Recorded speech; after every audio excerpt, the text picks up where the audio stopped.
melawai.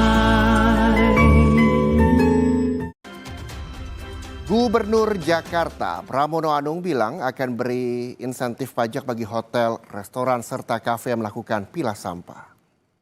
Untuk mengurangi beban sampah di Jakarta, Pemprov mendorong gerakan pilah sampah.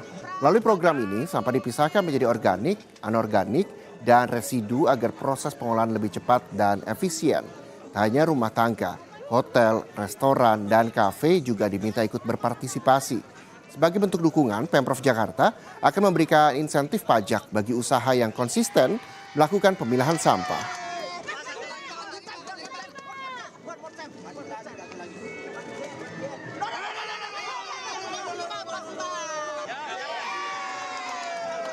Pemerintah DKI Jakarta akan melombakan hal ini karena masyarakat kita itu kan paling senang untuk dilombakan.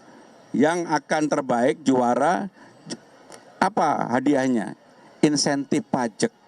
Udahlah kalau namanya hotel atau apapun, hotel, restoran, kafe, kalau diberikan insentif pajak pasti mereka semangat. Dan kami akan lombakan untuk itu supaya ini menjadi gerakan yang masif yang memberikan dampak manfaat bagi masyarakat.